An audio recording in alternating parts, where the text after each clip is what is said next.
सभी छात्रों को मेरा नमस्कार। तुलजा भवानी माध्यमिक विद्यालय संत ज्ञानेश्वर नगर लातूर स्कूल में चल रही वीडियो क्लासेस में आप सभी का स्वागत। आज हम 9वीं कक्षा की चौथी कविता जो है किताब है, इसके बारे में देखेंगे। इससे पहले हमने इसकी शब्दार्थ और थोड़ी सी जानकारी इस पाठ कविता के बारे में हमने ली थी। आज हम कविता को फिर से दोहराएंगे। जैसे कि प्रस्तुत कविता में कवि गुलजार जी ने पुस्तकें पढ़ने का सुख, कंप्यूटर के कारण पुस्तकों के प्रति अरुचि, पुस्तकों और मनुष्य के बीच बढ़ती दूरी और उससे उत्पन्न होने वाला जो दर्द है, बड़े मार्मिक ढंग से यहाँ पर बताने का प्रयास किया है। क्या आपने जो कविता है पढ़ी होगी, आपको पता चल गया होगा या थोड़ी सी आपने इसे समझ ली होगी कि आपको कवि ने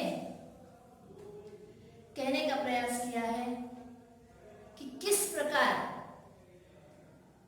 पुस्तकों का दर्द, किताबों का दर्द यहाँ पर प्रस्तुत हुआ है कि क्यों आजकल हम किताबें उतनी नहीं पढ़ते जितनी हम पहले पढ़ते थे। जैसे कि आप भी बचपन में किताबों के साथ ज़्यादा वक्त गुजारते थे, है ना। किताबें आपके पास रहती थी, लेकिन आज हम देख रहे हैं कि किताबों का काम जो है कंप्यूटर कर रहा है ना। कंप्यूटर पर हम या कंप्यूटर के पर्दों पर हम अपना समय उसके सामने गुजार रहे हैं। इसीलिए जो किताबों का कुछ दर्द है या क्या दर्द है, यह कहने का प्रयास यहाँ पर कवि कहते हैं। किताबें झांकती है बंद अलमारी के शीशों से, बड़ी हसरत से तकती है महीनों, अब मुलाकातें नहीं होती। जो शामें उनकी सोबत में कटा करती थी, अब अक्सर बात को अधूरा छोड़ा है। गुजर जाती है कंप्यूटर के पर्दे पर, बड़ी बेचैनी रहती है किताबें, उन्हें अब नींद में चलने की आदत हो गई है। जो कदरें वो सुनाती थी कि जिनके सेल भी मरते नहीं थे, वो कदरें अब नजर आती नहीं घर में, जो रिश्ते वो सुनाती थी।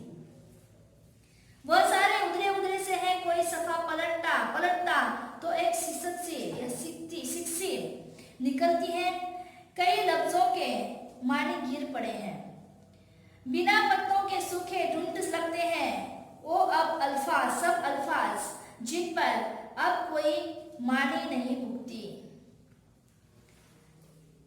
जुबान पर जो जायका आता था, जो सफा पलटने का, अब उंगली क्लिक करने से सब झपकी गुजरती है।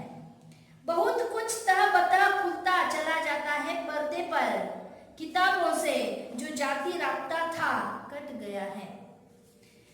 कभी सीने पे रख के लेट जाते थे, कभी गोदी में लेते थे, कभी घुटनों को अपनी रिहल की सूरत बनाकर नीम सजदे में पड़ा करते थे। छूते थे जबी से वो सारा इल्म तो मिलता रहेगा आइंदा भी। मगर वो जो किताबों में मिला करते थे सूखे फूल और महके हुए रुके किताबें गिरने उठाने के बहाने रिश्ते बनते थे, उनका क्या होगा? वो अब शायद अब नहीं होंगे। बहुत सुंदर कविता है ना। कि कभी यहाँ पर पुस्तकों का, किताबों का दर्द कहते हैं। किताबें झांकते हैं, अभी बंद आप देखने को मिलते हैं हमें किताबें, लेकिन बंद अलमारी भी वो खुली नहीं है। शीशों की अलमारी है, अभी किताबें हमारे पास है, नहीं ऐसा नहीं। लेकिन मैंने आपसे कहा था कि कोई भी किताब हो या किताबों में जितनी सारी जानकारी है, हमारे मोबाइल पे या हमारे कंप्यूटर में हम उसे ले सकते हैं।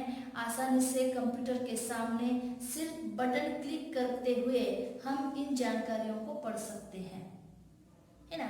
इसीलिए किताबों का जो दर्द है, किताब बता रहे हैं कि अभी किताबें हैं, लेकिन कहाँ? बंद अलमारी के कमरों में। जैसे कि अलमारी जैसा कमरा है, अलमारी में जैसे वहां पर कमरों में अलमारी में शीशों के अंदर जो है किताबें रहती हैं।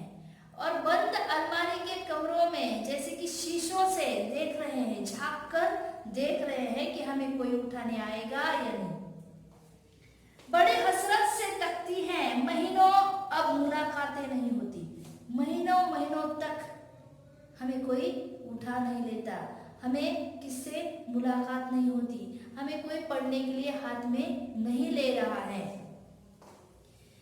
जो शामें उनके सोबत में कटा करती थी, अक्सर पहले जो शामें उनकी सोबत में कटा करती थी, जैसे किताबें मनुष्य लेकर पढ़ता था, वह अब अक्सर कहाँ गुजर रही है? देखो कि गुजर जाती है कंप्यूटर के पर्दे पर। वो शामें जब किताबों के साथ गुजरती थी, सोबत में कटा करती थी, वह अब गुजर रही हैं कंप्यूटर के पर्दों पर। बड़ी बेचैन रहती है किताबें, इसलिए किताबें बड़ी बेचैन सी रहती हैं। अब बेचैनी क्यों? क्योंकि हमें कोई उठा नहीं रहा है, हमें कोई पढ़ नहीं रहा है ना। जिस प्रकार प्यार से गोदी में लेकर पढ़ते थे, ऐसा व्यवहार हमारे साथ नहीं हो रहा है, इसीलिए बेचैन है ना। मन में चैन नहीं होता, उसे बेचैन कहते हैं, है ना। तो जैसे कि किताबें बेचैन से हो रही हैं, उन्हें अब नींद में चलने की आदत सी हो गई है। जो कदरें वो सुनाती थी कि जिनके सेल कभी मरा नहीं करते थे, जैसे कि उनकी भी कदर हुआ करती थी। पहले पुस्तकों के, किताबों के सेल लगा रहते थे, है ना। बड़े बड़े सेलों में किताब हम खरीदने के लिए जाते थे, कभी मरते नहीं थे। इसका अर्थ क्या है कि सेल हमेशा किताबों के लगते थे। लेकिन अब किताब ही नहीं पढ़ रहे कोई, तो सेल लगने की कोई बात नहीं उठती। कि जिनके सेल कभी मरते नहीं थे, वो कदरें अब नजर आती नहीं घर में, जो रिश्ते वो सुनाती थी, वो कदरें अभी कहीं नजर नहीं आते हैं। और वो किताबों का और हमारा रिश्ता भी अब दिखाई नहीं दे रहा है। वह सारे उधड़े हैं, कोई सफा पलटता तो एक सिसकी निकलती है। और ऐसा हो रहा है किताबों के साथ कि वह सारे उधड़े हैं, सारे किताबें जैसे उधड़े हैं। और कोई किताब हम लेकर उसका सफा पलटते हैं, पन्ना पलटते हैं, तो एक सिसकी निकलती है। सिसकी जानते हैं आप? रोने की आवाज, है ना। आप अगर बहुत रोए हैं तो रोना आपका बंद हुआ है, तो बाद में सिसकियां आती हैं, है ना। रोने की धीरे धीरे से आने वाली जो आवाज है, रोने की आवाज पुस्तकों में से, किताबों में से आ रही है। कई लफ्जों के मानी गिर पड़े हैं, बिना पत्तों के सूखे ढूंढ लगते हैं। वो सब अल्फाज यानी जो शब्द हैं किताबों में से, ऐसे लगते हैं कि बिना पत्तों का सूखा ढूंढ, है ना। पत्तों का वृक्ष है, हरा भरा दिखाई देता है, लेकिन बिना पत्तों का, जैसे यहाँ पर सूखा हुआ ढूंढ, जिसे हम लकड़ी ही कहते हैं, जिसका उपयोग उसका होता है, लेकिन हरा भरा जो पेड़ है वह तो नहीं दिखाई देता, जिन पर अब कोई मानी नहीं उगते, है ना। ऐसा सूखा ढूंढ है जिन पर अब कोई मानी नहीं उगते। इस प्रकार जैसे कि बिना पत्तों का सूखा ढूंढ जिस प्रकार का लग रहा है, किताबों की तुलना जो है कवि इस सूखे ढूंढ के साथ कर रहे हैं, है ना। समझ गए यहाँ तक? तो आगे की कविता हम अगली कक्षा में देखेंगे। कविता को आपको याद करना है, पठित करना है। कविता के जो कठिन शब्दों के अर्थ हैं उसे भी आपको 2 बार 3 बार लिखना है, ताकि आपको आसानी से कविता जो है समझ में आ जाती है। इसलिए यहाँ पर हम रुक जाते हैं। अगली कक्षा में इसी कविता के साथ फिर मिलेंगे। तब तक धन्यवाद।